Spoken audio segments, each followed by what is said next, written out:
Bible literature ministry అనుదిన ధ్యానములు మే 6 అంశము పరిచారకులే యుండవలెను.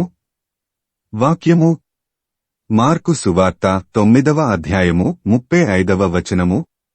ఎవడైనను మొదటివాడయి యుండగోరిన ఎడల వారందరిలో కడపటివాడును అందరికి పరిచారకుడునయి యుండవలెను. ప్రభువునందు ప్రియులారా, నేటి వాక్యమును ధ్యానించుకుందాము. గొప్పగా ఉండాలని కోరుకోవడం సహజం. ఎవరు గొప్ప అన్న వాదము యేసుప్రభువు శిష్యుల మధ్య వచ్చినప్పుడు యేసుప్రభువు చెప్పిన మాటలు, ఎవరైనా గొప్పగా ఉండాలని కోరుకుంటే ముందుగా వారు పరిచారకులై ఉండాలని. అదెలా సాధ్యం? అందరికీ పరిచర్య చేస్తున్నప్పుడు పనివారు అంటారు కాని గొప్పవాడు అని ఎలా అంటారు? బాగా ధనము సంపాదించాలి, పేరు ప్రఖ్యాతులు సంపాదించాలి అనుకోవడంలోనే గొప్పగా బ్రతకాలి అనే ఉద్దేశ్యం ఉంటుంది. ఇలాంటి మనస్తత్వం ఉన్నవాళ్లు దేవునికి అంత ప్రాధాన్యత ఇవ్వరు. మనుష్యులు తమ చుట్టూ ఉండే మనుష్యులకు మాత్రమే ప్రాధాన్యత ఇస్తారు. మనుష్యులు గొప్పగా ఉండాలని కోరుకొనేది మనుష్యుల ముందే తప్ప దేవుని ముందు కాదు. మనుష్యుల ముందు గొప్పగా ఉండాలనుకునే వారికి తగ్గించుకునే గుణం, పరిచర్య చేసే మనస్తత్వం ఉండదు. ఎందుకంటే వారు దేవుని కంటే మనుష్యులకే ఎక్కువ విలువ ఇస్తారు కాబట్టి. మనుష్యులలో ఘనముగా ఎంచబడినది దేవుని దృష్టికి అసహ్యము. లూకా 16:15. మనుష్యుల ముందు ఘనత కోరుకునే వారిని దేవుడు అసహ్యించుకుంటాడు.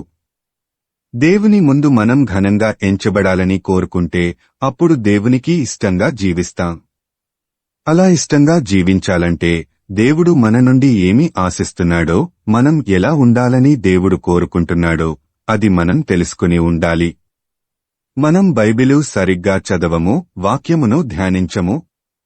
కాబట్టి అవేవి మనకు తెలియదు. మనుష్యుడా, ఏది ఉత్తమమో అది నీకు తెలియజేయబడియున్నది. న్యాయముగా నడుచుకొనుటయు, కనికరమును ప్రేమించుటయు, దీనమనస్సు కలిగి నీ దేవుని ఎదుట ప్రవర్తించుటయు ఇంతేగదా యెహోవా నిన్నడుగుచున్నాడు. మీకా 6:8. దేవుడు మన నుండి ఏం కోరుకుంటున్నాడో ఈ వాక్యము చదివితే కదా తెలిసేది.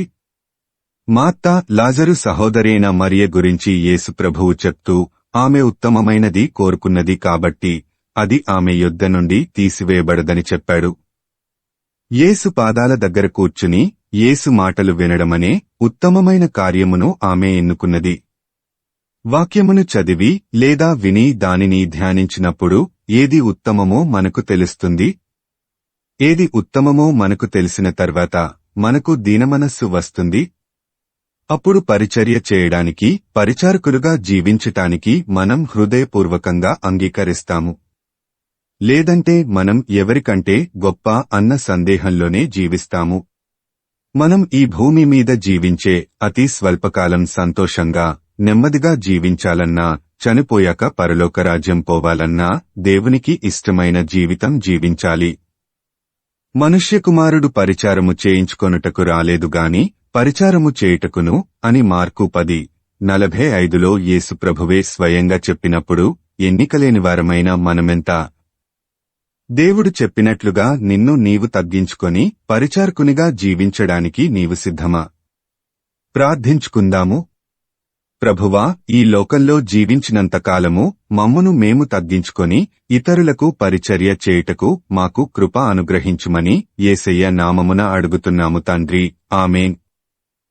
ప్రభువునందు ప్రియులారా, మార్కు సువార్త 16వ అధ్యాయము 15వ వచనములో మీరు సర్వలోకమునకు వెళ్లి సర్వసృష్టికి సువార్త ప్రకటించుడి అని యేసు ప్రభువు చెప్పాడు.